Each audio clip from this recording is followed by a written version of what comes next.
Ladies and gentlemen, welcome to the 3-0 Take, where we talk all things Major League Baseball. Here's Kyle Corwin and Nate Reyes. It all starts right now.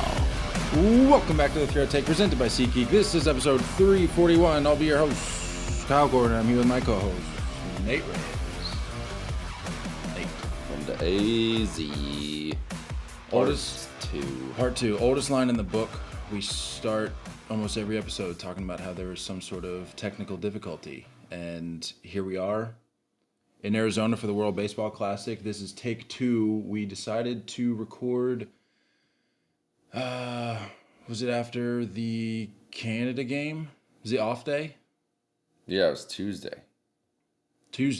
Yeah. We're about 30 or 40 minutes deep, realized that the mic button was not switched on. So that's like the lost episode part 50? I don't know. 50.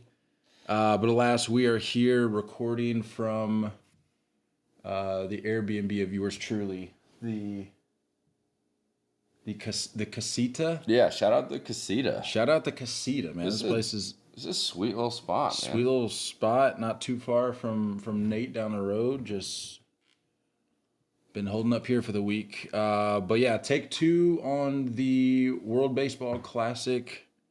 Well, now at this point it's a recap. It was going to be a check-in, but a lot to unpack from this week.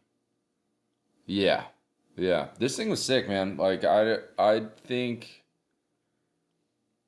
a lot of people have an opinion about the WBC, and we'll get into the Edwin Diaz injury eventually, but I don't think you fully get it until you are there in person.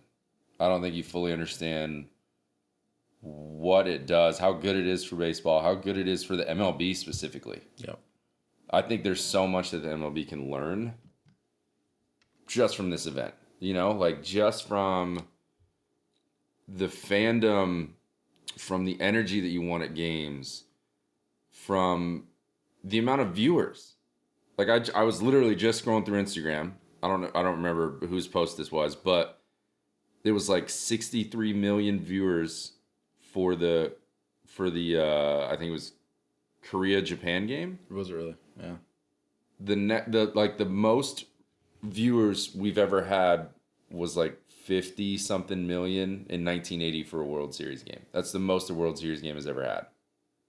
So just that Korea-Japan game alone, you know what I mean? So this is stuff that it's obvious that this style, this way, is good for the brand. It's good for the game. It's good for MLB. It's, I think, something that like players should learn, that they should witness and see that like, we want to see this, we want to see the top-notch guys. So say what you will about the timing of the year and when it needs to happen, but I think this thing has to continue to grow and has to keep going. Well, I was getting into it a little bit, not with any animosity, but I was getting into it a little bit in the comments of the Edwin Diaz injury post, and there were some comments on there talking about how that because of incidents like that it means that the World Baseball Classic should not be held in the middle of spring training. And my response to that is the people that don't like the World Baseball Classic because it pulls away players from their respective clubs to come play in this series of exhibition games, there's nothing that you can do timeline-wise, time frame-wise, that's going to make them like it any more or any less, because they're very clearly against the exhibition aspect of it because it doesn't mean anything. So putting it in December, putting it in indoor stadiums like they do here, it's not going to matter because they just don't like the exhibition games because it pulls them away from the clubs, and you're going to run the risk of injury at any point. But that's just kind of the game you play. But like we've talked about, we've seen firsthand what this does for the game, and specifically for Major League Baseball. Yeah, we kind of talked about it in the last episode, but the amount of kids that I saw this weekend, or just this week in general, it's like, I think that's probably my favorite part. You know, we saw all different demographics, different ages, different backgrounds, different countries. Like, you can't tell me this isn't good for growing the game. We saw fans of different clubs coming to games in which their country wasn't even involved in, just because they wanted to like take part in the experience, take part in the other cultures. Yeah. Which I have to say, culture wise, we probably stack right up there with Great Britain when it comes to worst. And even Great Britain, they've got the crown robe celebration. Yeah, they got something going. We just got nothing. And as a fan base, talk about boring. Even last night, like after the dub, to move on, to move out of pool play, to move on. Couple USA chants after the last pitch, and then everybody heads to their vehicles. Just completely lackluster. Boring, dude. And Mexico is partying in the streets. Our streets.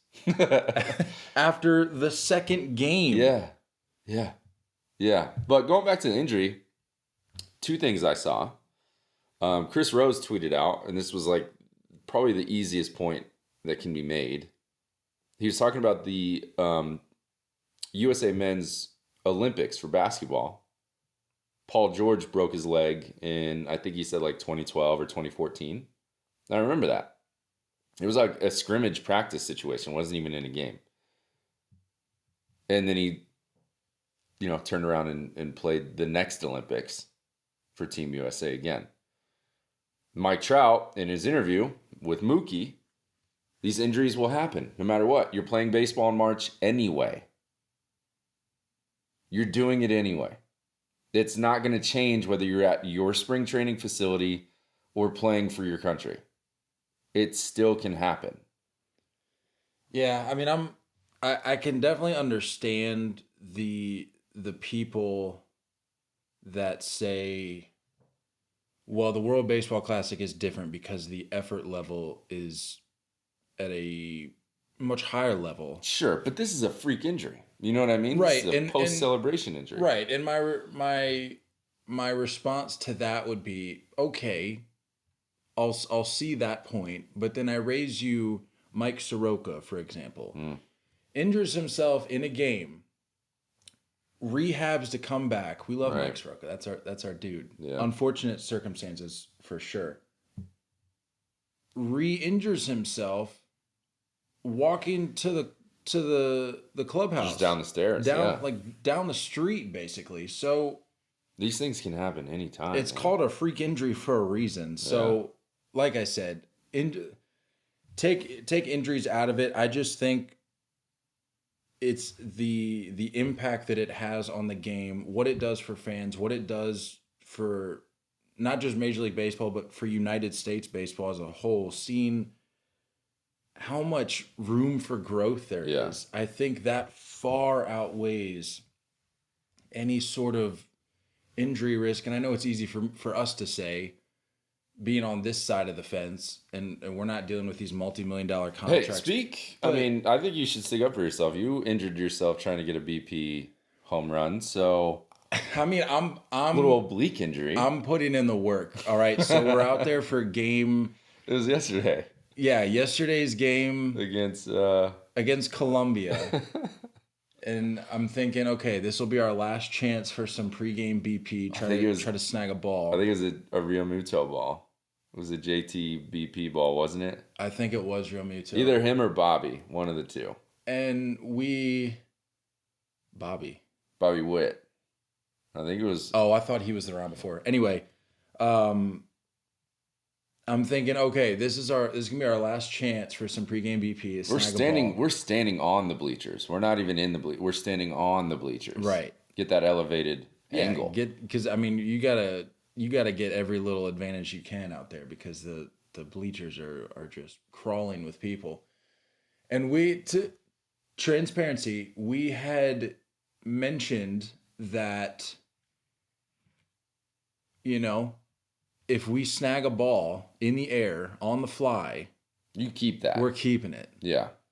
Now, if you knock it down, if you deaden it, and there's a little bit of a scramble, okay. I think it goes to the kid. We're handing that off to the closest kid. Yeah. Which, side note, do you have a process for like mapping that out? I don't know about you, but like when we go to a game like that, I look around me immediately. I look around Yeah. and I'm like, okay, who am I?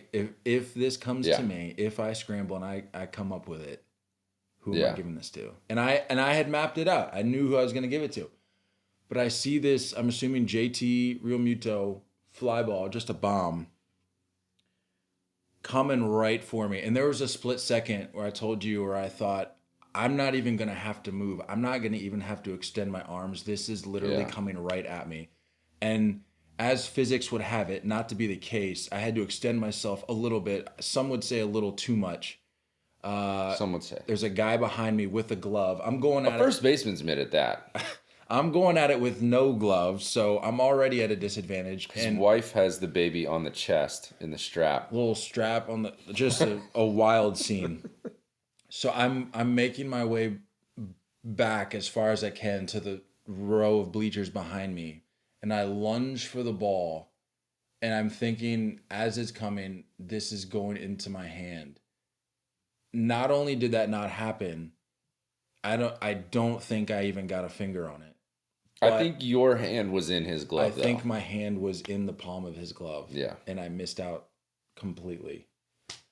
But you know, I strained slight oblique. I strained myself. Yeah. And so You're day to day. I don't think this is an IL stint. It's definitely day to day. I'm putting the work in. That's all I'm gonna say. So if I'm willing to make the sacrifice of being in this tournament, of participating in this exhibition, then I think these guys who, you know, play baseball, whatever, they can do it. I think so. I mean, I was at a sarcasm. I was at a If people aren't if people aren't on cue with your sarcasm yet, they're never gonna. I was at a far greater risk of injury doing what I was doing because I'm doing something that I don't usually do. These guys play baseball for a living; they do it every day. I'm out here. That was a bomb too. I had time to like crouch back down and put my beer into the cup holder. Yeah, stand back up, and there's still time. Yeah, I was nudging you a little bit because I'm like, all right, here, this might be a chance because you need to be ready because this is coming on. This is over on my side, but if there's a scramble, you need to be ready. Ball didn't hook at all. He got a hold of it. He definitely got a hold of it. Other than that, we didn't really have anything near us. A couple foul balls during the seat, like when we were in our seats, but not really that close.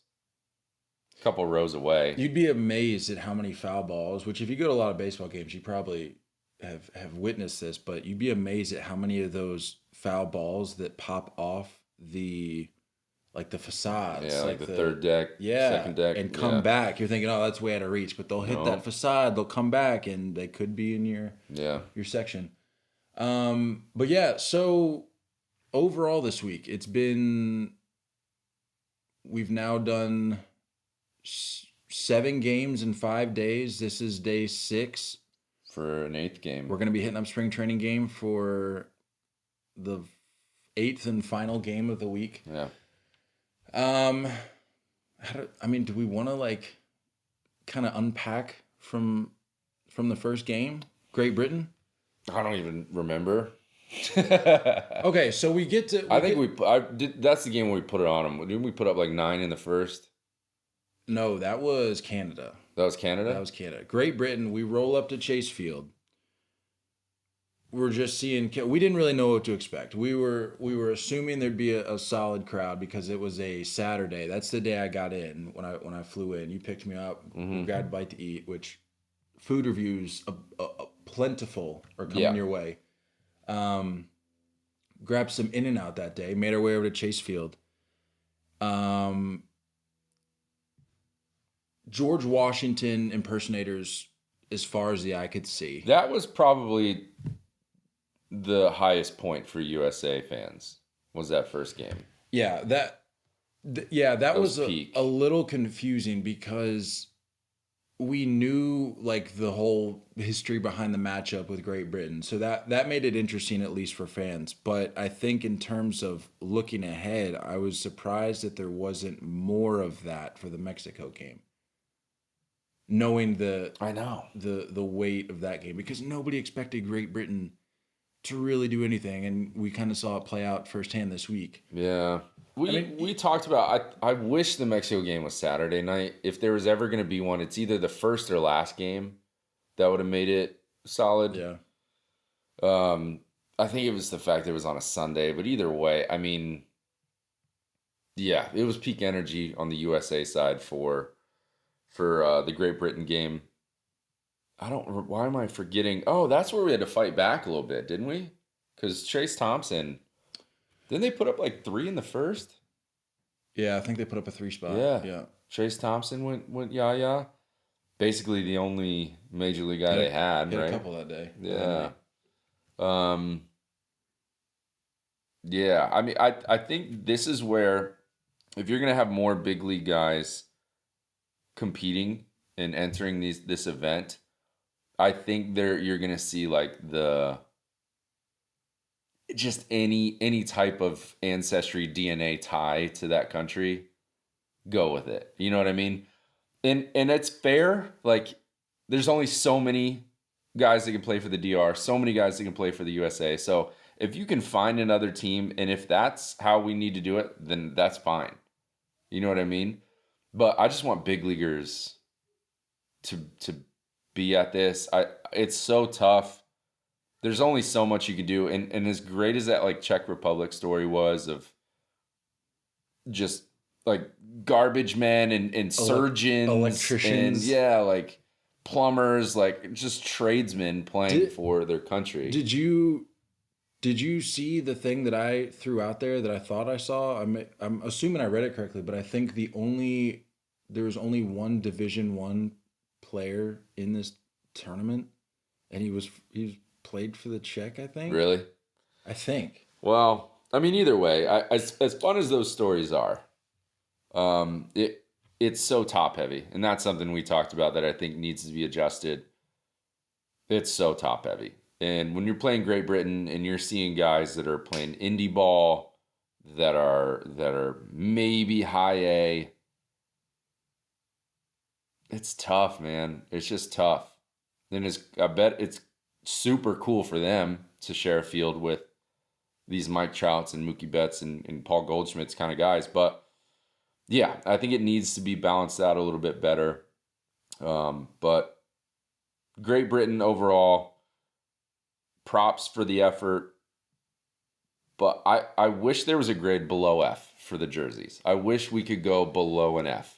I don't know how they got the feedback that they did, and I know this isn't terribly practical, but if you're associated with that club, with that organization, Great Britain's national team, and you see and read and hear just the horrendous feedback about your uniforms, how do you not just stay up all night that night? Just fix it. Design something else and have it overnighted to Chase Field the next day. I don't understand. Like, it's so bad. I would have rather seen like Revolutionary War red coats out there than the Times New Roman font. I don't know. They could have rolled out in the red coats, and I still think we'd be talking more about these jerseys, dude, because it was atrocious. And then the letter falling off of the other one, like, you saw the jerseys, the red ones were like, oh, a little bit better, but then, and ironically, it was the T that fell. Yeah, yeah. I'm all about that. Yeah, I don't know who was that like replaced it with a cup of tea. If a letter's gonna fall, I'm glad it's the T. Yeah. Game 2, Mexico. Quite possibly. It'll be. I'm not kidding, and I'm not just saying this for recency bias or anything like that. I'll never forget that experience. I've been to 1 million baseball games. Yeah. I've played 1 million baseball games. Yeah. I've seen all different kinds of energies. I'll never forget that. Ever. Yeah. That was Yeah, I don't think I'm exaggerating when I say one of, if not the most unique baseball experiences I've ever experienced. We got, when I say we, Team USA got shellacked. I don't even remember what the final score was. I had lost count. I stopped caring. And I think a lot of other, I think there's some garbage runs at the end. I think it ended up being like 11-6 or something like that. yeah, I stopped Wasn't caring. that close. I stopped caring. It became very clear that that was not a game the United States was going to win. Yeah. And that became clear very early. But once we accepted that, and I mean we, as in you and me, I don't know what other USA fans there were feeling, but once we accepted that, being on the away side, engulfed in Team Mexico fans, no pun intended, engulfed, get it? Well played. It was sick, man. It was sick. They're singing, they're chanting. Like one guy would just start belting out a song, and then next thing you knew, the whole section was doing the next verse of that song. No idea what the songs were. We asked the guy in front of us, and he said it's basically just like this, like a famous singer. No, it was the guy we talked to in the parking lot after the game. Oh, yeah, that's right. The group of guys that just like kind of flagged us down, and we ended up talking to for like 10, 15 minutes. That's what I'm saying. Everyone was super cool, but yeah, he was just saying like he was a famous singer, and just everyone knows their songs. So it's just it's so cool to be able to see that type of excitement and energy, and it wasn't just like, it was literally every pitch. It was literally every pitch, every ball and strike, everything. They were tapped in. Never seen that before. And any baseball game you go to, a ball or strike can go by and you yourself could have missed it and never saw anything. They were glued in when it was a 10-run ball game. It wasn't even close. I don't know if it ever got up to 10, but either way, they were all over that thing, man. And it was a lot of fun. Once we switched that, you couldn't just help but laugh and like enjoy it and just be like surrounded by this thing. And I think what's so sick, we had multiple Mexico fans saying this wasn't like animosity directed to the US. There was no like anger rivalry type situation. They were just genuinely happy about cheering for their country. Tell them about the guy that was behind us that was telling us about like his dad and how he was just happy to be here, and he's like here. Yeah, man. The guy behind us was like his dad passed away in he said last year, 2022, right? I think so. His dad passed away, and then his mom passed away like 3 months later. And he was like, when I bought these tickets, he was like, I wish my dad could be here.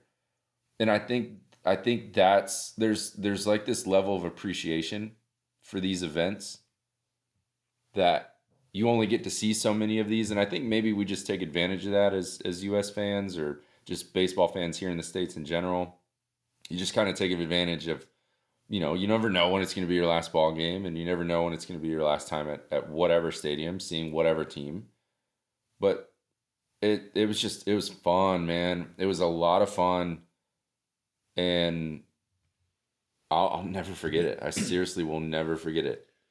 Yeah, there's definitely a a mutual appreciation there, because like the game had ended, and I mean there was certainly a number of US fans that had stuck around, but at least in our section, being on the away side, there weren't too many left by the end of the game, because it was obviously a blowout. Yeah. And so we're kind of getting our recap videos. We're kind of just getting some footage of the ballpark before we head out that night. And like all of the Mexico fans around us, it was some form or combination of like dapping us up, or like a wink, wanting to be in our video. Yeah, wanting to be in our video, a wink and a nod, as just a way of being like, all right, like, you know what, you guys are cool. We didn't really know what to expect from USA fans, because we know what we're about. Like, we're bringing it 100% of the time, regardless the score, regardless the outcome. Yeah. But to see you guys, meaning Nate and I, stick it out and enjoy it and appreciate what we're bringing to the table, a completely different style of fanfare, a different game altogether. They appreciated that, and I think that enabled us to connect with these people a little more, because like we were saying, we had conversations with I legitimately think people on all sides of us. Dude, we met like so many left, cool right, people front, overall. behind. It was just the people here, I think, is not even just Mexico, just in general. Yeah.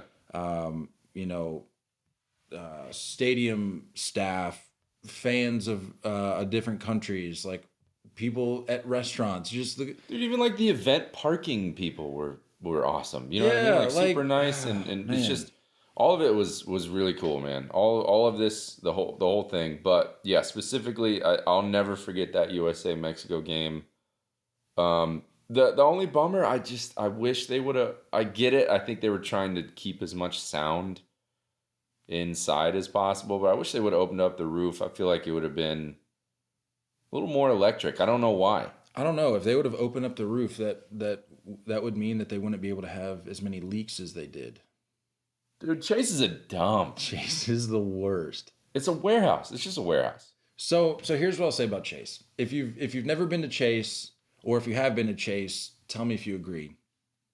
It's unique in the sense that, I mean, we literally just got done ragging it for being a warehouse, but in a unique way, it's kind of cool, because it's like, this really does feel like a warehouse. It feels like you're playing in a tin box. Yeah. And like, I mean, it looks cool. Like, it looks industrious. It's just, I mean, I don't know if there is another park that's really comparable, at least at the major league level. I've never been there, but it's basically an exact replica of Milwaukee. Is it? Okay. Yeah. That's what it seems like. I haven't been there, so I couldn't say for sure, but it's unique in that aspect.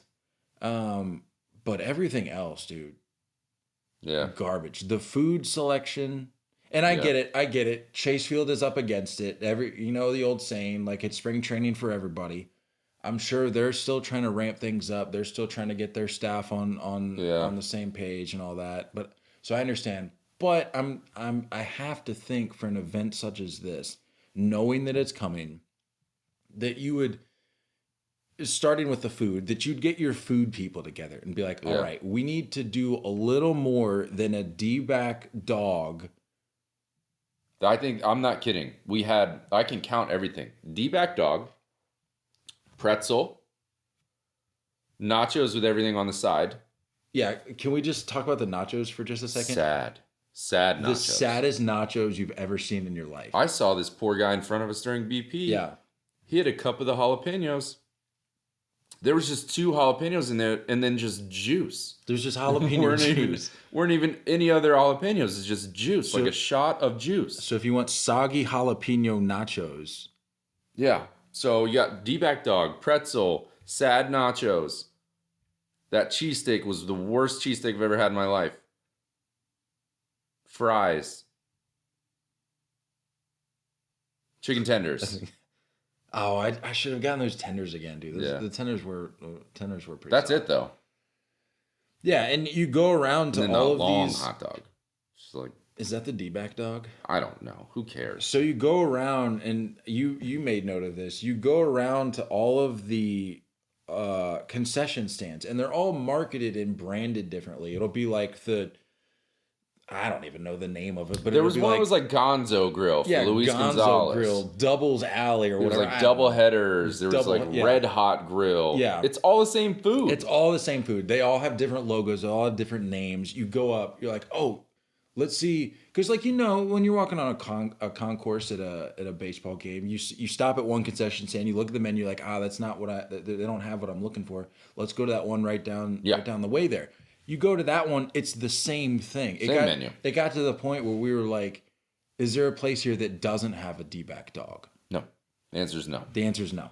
And to snub any possible rebuttal here, we had the thought that maybe it was just this way because of the World Baseball Classic. Like, maybe they didn't get other food shipments in and they're not ramped up for the regular season yet, right? And then we meet our favorite people at Scoop Wells. Shout out Scoop Wells. The greatest ice cream The best. I've ever had. By far the best food at the stadium, and it wasn't a concession stand. It was one of like the carts on the inside of the concourse. And we talked to the owners, and they knew that it was trash. And they said anytime they go there, they just go to the Chick-fil-A line because it's the only thing edible. And they've been here. Like, this isn't like their first trip around the block. It's like their second year here. They've been here. So, Chase, food, garbage. Your team shop, garbage. What are we doing? What was happening in that team shop? The first night Chaos. was, I'm not kidding, there had to have been 1,000 people in that shop. The checkout line went around the whole shop. You had to squeeze through the checkout line to go look at merchandise. To be fair, I won't slam Chase for that because you can prepare, but you can never fully anticipate like. No, the issue is having one team shop. One shop in this big stupid warehouse. One shop? What are we doing? Filled with very mediocre stuff. Extremely mediocre stuff. They didn't get the blue jerseys in. The white jerseys, by the time we got there, I don't think that's them. I think that's Nike. Had to have been Nike. I don't think you can find those blue ones anywhere. Had to have been an issue. And which I don't know why. That's such a moneymaker. That's such a fire jersey. It's such an easy. I want that one more than anything else. I heard multiple people of the thousands that were in the team shop while we were in there over the course of the week say, hey, go up to the person they were with in the store and say, hey, doesn't look like they have the blues. Or they're calling somebody that's somewhere else in the stadium. Hey, I'm here at the team shop. They don't have the blues. Yeah. Like Nike, take note here. Yeah. Everything, though. I mean, that New Era, too. Hats were sold out the first day. The hat that I got is gone. That was gone after the first day. Yeah. Started filling it up with D-backs hats. I think Columbia hats or something. They didn't have variety. They didn't have a ton of options. Security was a joke. You could have walked in there with anything. Yeah, that was. We could have taken anything in there. That was a little alarming. We got flagged down one day for the little handheld like phone holder thing that I had. It's not electronic. They kept saying it was a selfie stick. Yeah, which I get. Like, you don't want to have thousands of selfie sticks across the stadium because that would just get annoying.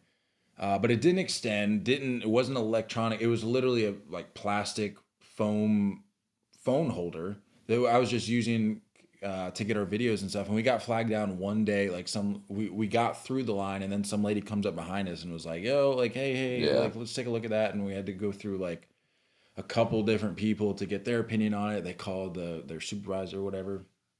But other than that, dude, that was at game 3, by the way. We already been to 2 games before that. Right. So that wasn't terribly comforting. Like the fact that people were just it was a clear bag policy, but they didn't. I don't think of any of the 4 games they checked the bags. They didn't look at the bag at all. I didn't take anything out of my pockets. I didn't get anything happening to me. Well, I guess we. And like if you're walking through the metal detector and your keys or your wallet doesn't go off, like,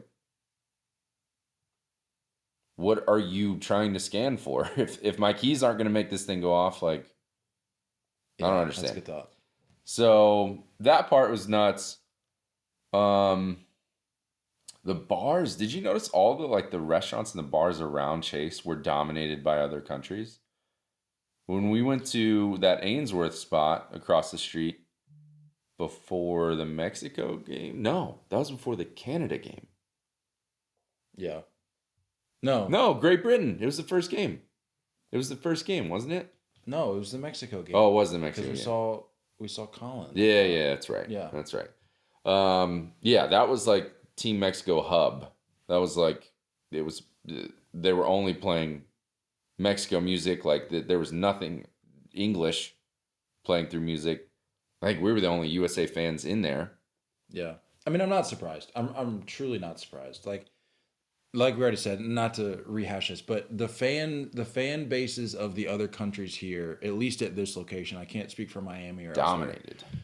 they turned this into an experience, and not to take everything away from what the USA fans brought, but I'm simply saying in comparison, it just wasn't even close. It wasn't even Lackluster. close. So I wasn't I say all that to say that I was not surprised in seeing just the masses take over of these respective countries. I will say, speaking of masses, that first game, going back to the first game, I got a video because, again, we didn't really know what to expect. We didn't know kind of what the setup was going to be. We didn't even know really when they would open the gates because we hadn't really looked into that. So we get there early enough that we think, okay, like we'll be all right. We waited in line for what felt like an hour. And so Nate holds down the spot in line, and I'm just taking my phone around getting some video, which you'll see in the vlog, a little plug for the vlog coming in within the next week or so. I'm just taking my phone around getting some video, and there was one line, I'm guessing, coming into the front of the stadium. It's a indoor stadium. It's a box. It's like a tin box, so I don't know what side's what. But I'm guessing it was the front. The line went down the street for what seemed like a mile. Yeah. And I got the video. I think I put it on our TikTok. And say what we will about the USA fans, the Mexico, whoever, baseball fans in general were there for the takeover. Yeah. And there was no shortage of passionate baseball fans. I think that's another thing that was really noteworthy about this event is the passion. There of these were fans. no casual fans. No there. casuals. You don't show up to an event like this as a casual because, quite honestly, a lot of the tickets were just a little too pricey. Yeah. We ended up lucking out with our night game package, but we were hearing people talk about how there was who was it the Not through StubHub, by the way. No Garbage. there was it was like two guys behind us or something saying they spent like 400. It was for the Mexico game. For that one game. For one game, for two seats behind us, they spent I think 400 each. 400 each for the tickets. So like, I mean, I understand that's more of a money thing, but I would imagine if you're a casual, if you're on the fence about baseball, if you're one of these fans that Major League Baseball is trying to do that money, you're not spending that money. You're just going to watch it on TV. So true baseball fans, man. True baseball fans, true passion. The crowd that, like I said, the crowd that first game. I know there were times that we complained about it, but like I think the fact that it lined up with spring break. Was so cool. Like, my biggest fear about baseball is that the youths, you know what I'm saying? Like the 9 through 16-year-olds. That's what you're worried about, right? Like, are they going to continue to love baseball? They were everywhere. Mm-hmm. Everywhere. Filled up all of left and right field during BP. They were everywhere, man. Like I think that was my favorite part. Was like those kids are gonna be what like keeps the game alive, and they were there, man, and they were into it, and they were like, it wasn't just a casual. Every kid had their glove. It was sick, man. That part was sick. And I will say, as much as Mike Trout gets hated on for being a relatively boring player, I saw emotion I didn't see out of him. Well, not just that. I've never seen that. I'm talking about with the kids. Safe to say that he was the top selling jersey this week at that park. Probably. I think I saw more Mike Trout jerseys than any other player. Yeah. And so, and a lot of those jerseys were being worn by kids that age. So it's like, okay, well, maybe Mike Trout gets a little too much hate in terms of the being boring aspect because. I think we even talked about it like the first game or so. That speaks to how good he is if people can look past that, can look past how maybe like, you know, he's lacking that flair a little bit. That just speaks to how good he is if people can look past that and say, you know what, I'm gonna spend $160 on this jersey because of how good he is. Right. I spent $160 on Nolan's, but is what it is. Is what it is. I just realized you don't have earlobes. That's a family thing. It's a good little, let's take a little quick break here to talk about the earlobes. I got the dangle. You don't have it. You got the connect. That's a family thing. We've talked about that before. in our family. It's a strange place to be. Do you enjoy it? Do you notice it? I don't notice it. I don't think about it. Do you ever touch your earlobe? I didn't think you'd notice it sitting here, but What do you think of mine? that's nice. That's nice. It really completes the ear, I feel like, you know? Yeah, I mean, personally, I don't care because I can't see them, so it doesn't bother me. Yeah. There was a point where I thought about getting pierced. There was like a brief point where I thought I was Eminem. You're not Eminem. I thought I was. No. I was like 11. I was like, maybe I could. I'm glad you didn't. Well, when we were bleaching our hair for All Stars. That's fair. You know, That's fair. I was like, I think I could do it.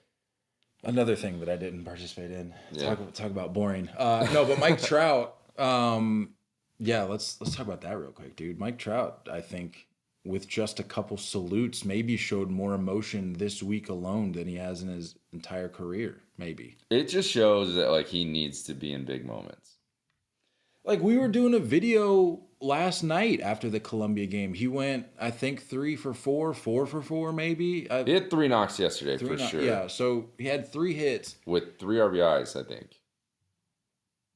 Yeah, a triple. Did he start out the game with a triple? Started with a triple. He didn't score. Yeah, so we're doing like a recap video after the game last night, and like I made a little comment about because I was just repeating what I was hearing some people behind us talking about, and I thought about it, I'm like, honestly, that might be kind of true. Is they were talking about how this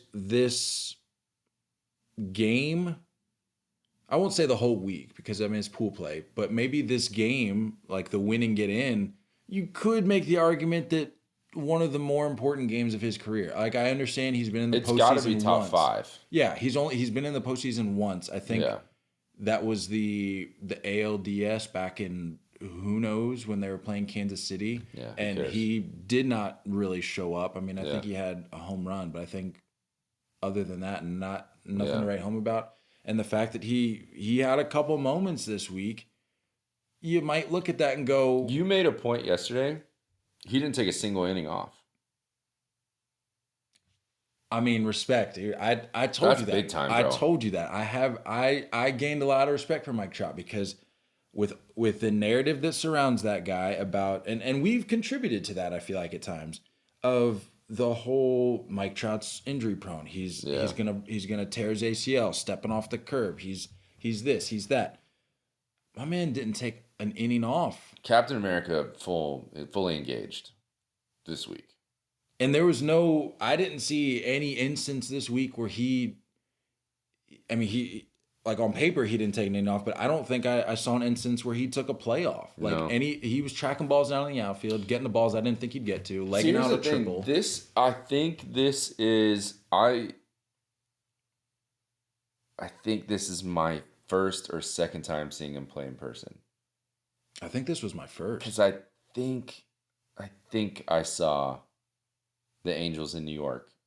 I can't remember if he was playing or not. I do know Shohei was, but I can't remember if he was or not. But maybe this is just him. You know what I mean? I think people that watch him all the time can probably speak better to it. Maybe it's just him. I'm sure it is. He's tracking balls down in center that like just you thought were two hopping the fence, you know, and he's running them down. He's still a stud. He's still the guy. But I love seeing that emotion. I love seeing the saluting like that. I wish that could carry on into the regular season somehow, but yeah. I feel like it has to be a Team USA thing, though. Yeah, I know. I get it. Like, who's going to carry that into their I know. I get it. regular season? I love it, I think Air Force baseball team does it, which is sick. Yeah, they do that. I love it. Big fan. Yeah. So, overall, World Baseball Classic, yeah, I mean... Did our job, man. Going 3-1. I know we got popped in the mouth by Mexico, and there wasn't honestly it was early and often from Mexico. So there was just not really anything we could cheer about during that game. No real chance. But to hand it to Canada and sneak it out against Colombia, that's exactly what needs to be done. And they were saying, they were a little embarrassed. Like I was embarrassed. I didn't play, but I was absolutely embarrassed after the Mexico game. I was like, this sucked, man. Like, no excitement, super flat. So 3-1, moving on. Taking on 4-0 Venezuela on Saturday, I think. Friday, Saturday. Some point this weekend. I Yeah. can't remember the day.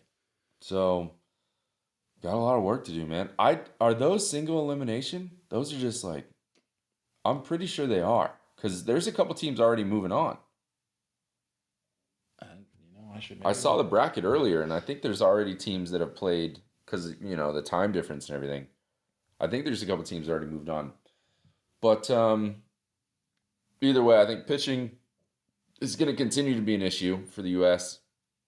Bullpen looked great last night, but starting pitching, just not what you need. Lance Lynn is probably the only guy that I have faith in. I love Waino. Obviously, we would love peak Waino, but those days are done. I mean, even Merrill Kelly didn't look great last night. I know these guys are still getting settled in and still getting their work in, but yeah, just didn't impress. So, in the lineup, Pete Alonso, why is he even here? Why did he come out here? There's a few guys you could say that about, but I'm not gonna. I won't name names. So I'll Pete name Alonso, anybody. I'll gladly name names with Pete Alonso. Pete Alonso, what are you doing here? He's not. He wasn't able to get to his deadlifts in between innings. Down in the tunnel. I know TA had some good swings. Had a couple knock. I think he had some like garbage time mop up knocks against Mexico. Other than that, some errors in the field. 3 strikeouts last night. What are we doing? Not great. Not great. Like, Bobby Witt needs to be playing daily at this point. Every day. I think my dream lineup after seeing, because my answer probably would have been different before the tournament started. But now knowing what we know, I'm taking Nolan at third. I'm taking Trey at short. Would we go Bobby short and Trey at second? Even Trey kind of looked a little at short this week. Yeah, but he had his pops offensively at least. Yeah. I'm saying if you slide him to second, that's fine. So some combination of Trey and Bobby up the middle. You got to get Bobby in there, because I think Bobby had he didn't have just one AB, or was it one AB? We saw one AB and he roped an RBI double to right center. Right. So some combination of Bobby and Trey up the middle. First base, I want Paulie. Left, give me JT and Will Smith. I'm fine going back and forth behind the dish, by the way. Yeah, I mean, I think going into a game though, I just feel more confident in JT. Will Smith did have that bomb. He did. Did he? Mm-hmm. First game, Great Britain. Did a bomb to the left. I don't know if I remember that. Yeah, because our guy, our row mate, Cody is a huge Dodgers fan. He's freaking out about it. Yep, you're right. Yeah. God, we didn't even mention our seatmates. Yeah. Left field. I mean, you got to get Schwarber Stick in there, and I know I'm pretty sure he played left last night. Yeah, he played left last night because Pete DH'd. Get Pete out of there. Center Trout, right Mookie, and then who was DHing? I feel like they moved the lineup every game. Who am I missing? I don't know.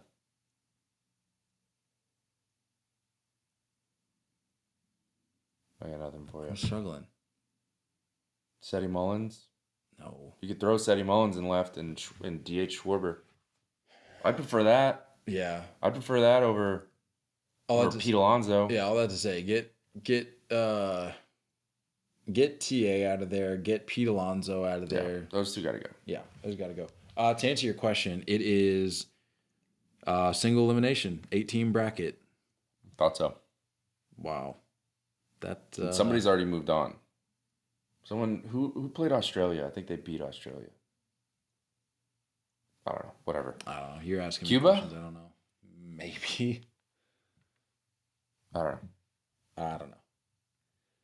It's hard, dude. We are so Talk about this week though. Like outside of the WBC, obviously we've been go, man. It's like, been a grind. It's been a grind. We've put in the work. We've put in the time. As I mentioned, we've gone to 7. Today will be 8 games. Today will be 8 games in 6 days. Yeah, 6 days, 8 games.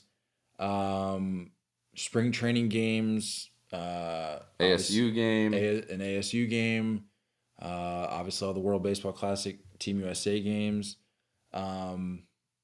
Just brain dead. It's been a struggle. As we mentioned at the start, the 2 days ago, Tuesday, we tried recording. Completely brain dead. Forgot to switch the microphone to on. I'm one double check here. Yeah, that's a simple one. On. That's a we've had some tech issues before. That one. That's a brain fart one. But that's just associated with this week. That's a miss. And then we did our fantasy draft that night. Tuesday was rough, dude. Tuesday was rough. Shout out to our 2023 fantasy group. Yeah, thanks for sticking it out with us.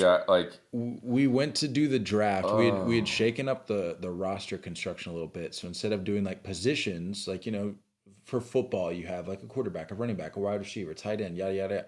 So for baseball, for this league, we switched it up and decided to just go 4 infielders, 3 outfielders, and then pitchers. And then pitchers. And a catcher. And in the process, we're thinking, oh, this is going to be sweet. In the process, did not account for the DH at all. Yeah. So we realized after the fact, it was DH onlys didn't even show up in the draft. And we didn't notice it. The people in the league didn't notice it. Until we got done. Because the names didn't even show up. And so it was brought to our attention saying, hey, add a DH so Shohei can hit for my team. And we realized... oh, and then so we tried to make the change, couldn't make the change. And tried to start a new draft. Airbnb a fridge, sorry. Yeah, his refrigerator just turned on behind us. Yeah, we tried to like recreate the draft by just putting the guys back on the team and manually doing it ourselves. Manually inputting. And then that's when we saw that, you know, Bryce Harper is one of the guys that was left out of the draft that we didn't even, and along with other DH onlys. So all that to say, Tuesday, I guess, would have been the worst day here. I think it was the midpoint of the trip. Yep. That would have been, I think that would have been the middle day. Or close to it. But yeah, it's been a grind. As we mentioned, a couple spring training games, got to see Salt River at Talking Stick, where the D-backs and Rockies share their facility. Got to see, I think the first spring training game we went to was Tempe Diablo, where the Angels play, which was beautiful. Both parks were beautiful. Salt River was incredible. Salt River's sick, huh? Salt River was incredible. Huge. Yeah, massive. And then that next day after I got in, that Sunday, we went to the Arizona State game. Also sick. For a college environment, for a college stadium in general, the environment was, It's a former spring training site for the A's. That they just walloped UC Davis. Yeah. So it wasn't even really much of a competition, but we got some good video there, got some good content there. And then like I said, all the WBC games have been as advertised, with a couple special exceptions, such as the Mexico game. But the week itself has just been incredible. The people, everybody's been awesome. I can't stress enough, or I can't talk enough about the people. Like, please watch the vlog. I think to be able to fully understand it, you guys are going to be able to really take in how awesome everybody's been. You know? Yeah, like we even met some people that were familiar with what we do, and there was one guy that flagged us down and was like, well, I was just standing there getting video of the game from just like a different vantage point. I think we were out in like right field or whatever, and I was just getting some video from down the line. And this one guy looks over and he goes, yo, are you with the 3-0 take? And I said, yes, I am. First time getting recognized like that. Felt good. It did. Felt like a celebrity. It felt good. And then some of the people that we met that were sitting around us that didn't know what we do, they were like, yo, New followers. like, yeah. show me your podcast. And like Nate would like show them the Instagram, and they'd follow us. And we talked with that dad and his son, and I think he followed us. And our seatmates, we mentioned our seatmates, dude. Life of the party. Life of the party. Lane and Cody were absolutely lit. Lane was Britain. one of the guys I mentioned. Yeah, for Great Britain. Lane was one of the guys that rolled up as George Washington or one of the founding fathers. I don't know which one. I think it was George. But yeah, Lane and Cody. Shout out those guys, man. Though they make a number of appearances in the vlog, or will, because I'm still working on it. But those dudes were awesome. And like, we left that thinking, or I won't speak for you, but for me, I left that thinking like, this could very well be a guy. Oh, just got the Mets or the Edwin Diaz update. Yeah, done for the year. Did it say, wait, Expected to miss the season. This one says 6 to 8 months. Yikes. What was I saying? Oh, we left this event this week thinking that these guys would be guys that like we'd stay in touch with. Yeah, like moving seriously. forward. And it's not just like a, hey, like it was fun hanging out with you this week. No. Like, take care. Like this is gonna be, I feel like these are gonna be dudes we're gonna be in contact with. And it was just cool meeting people like that who were interested in what we do. And came out here from California. Yeah. Just getting to meet passionate baseball fans who wanted to know more about what we do. We wanted to hear more about like their stories and everything. And like I mentioned, those fans we had the father and son out from Kansas City. They're big Royals fans. They were super excited to see Bobby Witt. Like, just good people, dude. Just good people all around. I think that's the biggest thing I can take away. You guys are going to see something in the vlog about, we visited a memorabilia shop. It's been in service for almost 30 years. Just an older gentleman that is now running it with his son. Just good baseball people, man. Like, I've lived here since 2017. I don't think I've really understood or realized how much of a baseball town this is. I mentioned to you the other day when we were walking down the street, Arizona is a baseball state. Yeah, man. Like this is cool. And having this, and shout out to, I'm guessing the WBC is like its own organization. Shout out to them for making it happen here. Like, say what you will about Chase Field, but I think this is a great hub for an event like this, especially with the teams that you pull. Because like Mexico, we were talking to the Mexican, like that was perfect for them. Just an easy trip here. That was the guys in the parking lot. They were like, yeah, we were across the border this morning. Right. Yeah. Now we're here today. Yeah. Shout out to those guys. They what is going on outside? That's called a street sweeper, Kyle. I know what a street sweeper is. Oh. We have those out there. You have those? All right. We have those. Those guys in the parking lot after the Mexico game, those were honestly some of my favorites. We were getting in the car, and like I think we said like hey, like good game or whatever, but then immediately offered us beers, like just hanging out in the parking lot. Offered us beers, and it was one of those. We're clearly in USA stuff. Yeah, you know what I mean? Yeah, it was one of those scenarios where it was kind of like a tip of the cap, like, hey, the fact that you're just now leaving, the fact that you waited out this long, like salute to you guys. And they kind of expressed that, and we stood, like I said, we stood and talked with them for like 10, 15 minutes, got to hear like their stories. That's when we were talking to them one of them got a foul ball. One of them got the foul ball, so we got a picture with that. And they were like, without even us prompting or anything, the one of the guys was like, hey, let's get a picture. Yeah. And so they got a picture. So then I was like, well, of course I got to get a picture of all of us too. So Yeah, and they were telling us about I was asking them questions about like the songs that they were singing, like the chants that they were doing in between innings, between pitches and stuff. So, I mean, again, I know I'm focusing so much of the compliments on Team Mexico and their fan base and all that, but the event as a whole, just to kind of put a bow on it. If you can make it, please try and make it. I just, whatever state it's in, whatever stadium it's in, it is 100% is worth it. It'll open your eyes up, man. It'll show you just how fun and different baseball can be, and how just everyone here genuinely just loves baseball. You know, that's all it was about. That's what I took away the most, is that everyone was just loved baseball.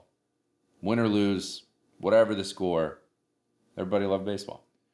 Yeah, and I think at the end of the day, you have to realize that this is about, like, this game. You could maybe say this about any sport, but for baseball, the sport that we're familiar with and around all the time, it's about the fans. And like the fans are what drives this game. And you talk about we talk about all the time when these guys sign these contracts, and then maybe they're hesitant to sign autographs or like flip a kid a ball, and you hear the comment all the time about like, we pay your salary. And it's like, yes, we don't directly pay your salary, but it might as well be direct, because you look at, especially, I mean, God, the prices of some of these concessions and jersey sales and everything. It's a little outrageous, but it doesn't even matter. It does not even matter. It's like the line from Field of Dreams, where they'll turn over their money without even thinking about it. We saw that so much this weekend, and you see it at any baseball game you go to. But you have to recognize, or you have to understand, that when you get involved in a conversation with somebody, as we mentioned at the beginning, is if you hear people say, well, this just isn't good for baseball, it's dangerous, it puts guys at risk at a time that they shouldn't be putting themselves at risk. You didn't go. Take it from two guys who were here the whole week. Like, we were in the trenches the whole week. We saw some people sitting around us last night that I think that was like maybe their first game of the week, and it was their only game of the week. But we were there the whole week. We saw what it did for fans, and as I said, this game is for fans. The fans drive this sport. To see what it did for them, I think speaks volumes to how important it is for this event to continue to grow. And I think I don't remember if we mentioned it in a vlog video or we were just talking about it off air, but the event coming into it, I think, was adequately promoted. I think so. I think they did a good job of, like, you look at this past week, you look at the big brands and social channels online. That's really all people were really talking about. Yeah. And I think that this event, from what we could see at Shays, I can't speak for the rest of the tournament because we weren't exactly glued in as much as we were here. But what we saw here, I think, served as a great springboard for future tournaments. Like, I think it went about as well as it could have, given the circumstances and given the promotion and everything. So I think it's imperative that we continue to push this, to build it, to allow it the freedom to grow into what it could be. And I think if we continue to fine-tune rosters, if we continue to push the importance of this for the sport, I think more guys will be more likely, hopefully, that's what we can hope, to get on board with this, because having as good of players as you can, I think is crucial to this event. Yeah, I agree. The competitiveness of just having big leaguers is going to be huge, but you can sprinkle in some of those fun stories. Sure. But we may have said it on a previous episode, but tip of the cap to guys like Mike Trout, Mookie Betts, Nolan Arenado, guys like literally everybody that decided to sign up for this, like you very clearly had a choice not to. Yeah. And understandably so with the risk and all that. I understand that, but tip of the cap to those guys for saying, you know what, like this is a little bit of a greater cause than maybe protecting myself during this week of baseball, in which I would have been playing baseball anyway. Yeah, as you mentioned. So yeah, shout out to those guys for making it happen, because it's fun. It's like for this week we got to sit down and basically watch an all-star team. Like sure, we don't have the absolute best of the best in Major League Baseball, but there's a chunk, a pretty solid squad, like enough star power to make you or to keep you entertained for an entire week. I mean, getting to see just those three you mentioned, Trout, Mookie, Nolan, Goldie, Trey, all on the same field together. Unreal to be able to see those guys. It was a treat. Yeah. Yeah, I mean, that's, I don't know what else to say about it. What are your takeaways from here, Arizona? What do you think? As I mentioned, big baseball state. Got some good food out here. I will say that a lot. As I mentioned, a lot of food review content coming in the vlog. Another plug for the vlog. You absolutely. We were talking about it last night, and I think the night before. It very well might be like a short movie. Yeah, probably will be. We've gotten so much content. Probably will be. So much content. I think I need to go on a juice cleanse though. I think I need to go on a juice cleanse too. Although, maybe we should get a steak tonight or something like real. I might even not even do a juice cleanse. I might just not eat or drink anything. Go like 72 hours fasting. But yeah, Arizona, this like Phoenix, Chandler area, it's as I mentioned, Arizona just seems like an awesome baseball state, but this area in particular, especially, like we got like former guys living in the area in these some of these houses around here that played. So it's very clearly a baseball area, and people come back to it and they stay here for that exact reason. But very impressed. Glad I did not encounter, well, knock on wood here, have not encountered any scorpion yet. I think we're in good shape. I think you're all right. Maybe there's one in your bag. Maybe we'll take one home. Maybe I'll take them home and introduce them to the East Coast ecosystem. They're nuts, man. They can live forever without eating. It's crazy. They can also go underwater and still survive. They're really just like, oh yeah, bro. You'll have them at the bottom of the pool and like for days. That's good to know. Yeah, I'm looking forward to that. That's exciting. They're pretty nasty. You came. This is the best time of year to be here for sure. You don't have crazy stuff. We don't have. There's no crazy heat. You don't have any of the what are they called? The tarantula wasps. Oh, lovely. Yeah. It's like the size of a small bird. I'm sad I missed that. But it's an actual wasp. I'm really sad I missed that. Yeah, I've hit one with those tennis racket things that look like a fly swatter, but they're like electrocuted. Yeah. I've hit one of those. Didn't phase it. Hit the side of the pool, went in the water, basically just brushed his shoulders off and flew away. Like a champ. It was nuts. So yeah, there's some scary stuff out here for sure. But this is absolutely the right time to come. Probably for another month and a half, and then it turns into some rough situation. But yeah, man, it's pretty sweet out here. It's nice weather.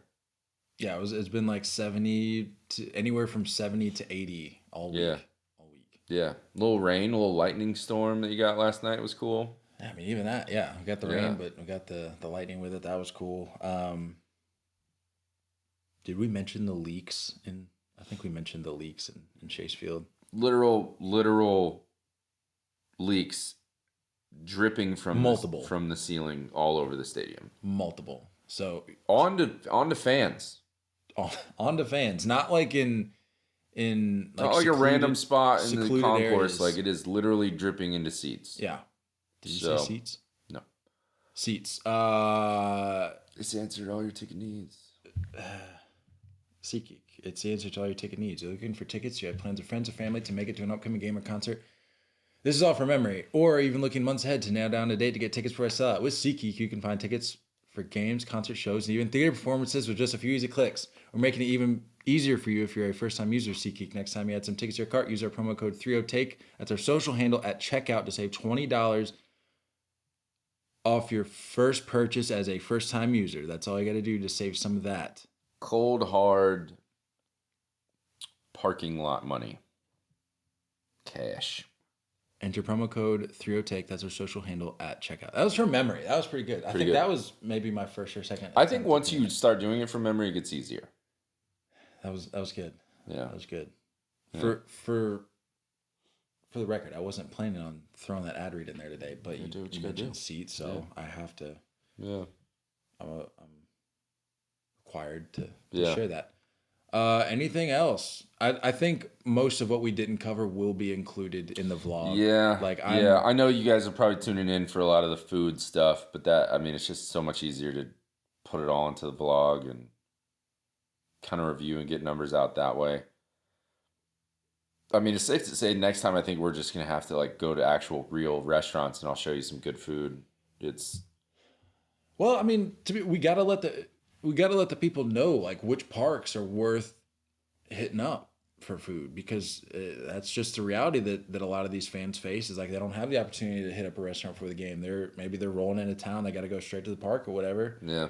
And we got to let these people know. So at the cost of our well-being and health, I think we're going to have to keep rolling with these ballparks. Yeah. I don't know what event we're going to next, but hopefully it's a little better. Hopefully food-wise, it's a little better than hopefully one of us is in the top 4 for fantasy and maybe we get some playoff tickets. Who knows? I would very much like that. Could be interesting. We got anything else for the people? I think that about wraps it up. Live from the World Baseball Classic. Yeah. Man, oh man, am I tired. I want to sleep for a week.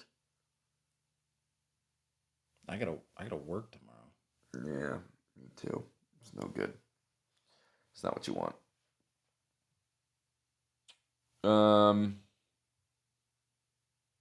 Yeah. I think we covered most of it. And again, are we about to go get more memorabilia? I don't think I can. I don't think I'm going to drop. I got offered a signed Mickey Mantle picture for $500.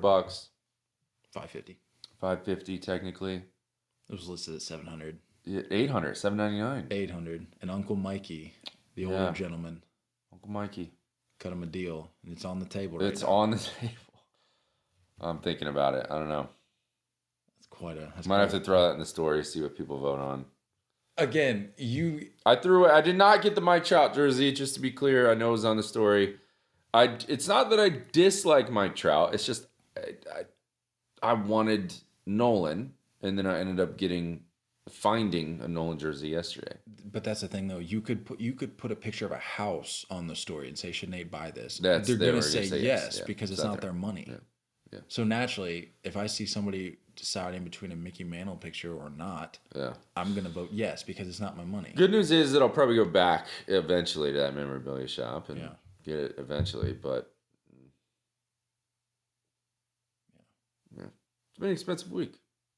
It's been a very, very expensive week, but very much worth it. Would absolutely do this again, without a doubt. Yeah. Especially knowing what we know, having experienced what we experienced, having met the people that we met.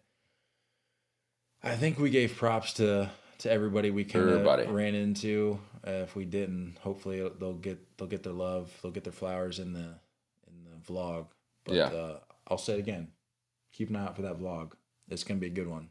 And I think the most important thing is that if you're in Arizona, you need to go to Scoop Wells. You need to get the greatest ice cream. If you hear nothing else from this podcast, Scoop Wells. Scoop Wells. 3 locations here in Arizona. Out here in Arizona. I'll go with you. Hit me up. Just hit Nate up. I think that's all we got. Yeah. That's it. Man. Unlike TA and Pete Alonso. Seriously. I'll go chase some curveballs. We love y'all, and as always, looking forward to talking more baseball with you guys soon. Until next time, stay filthy.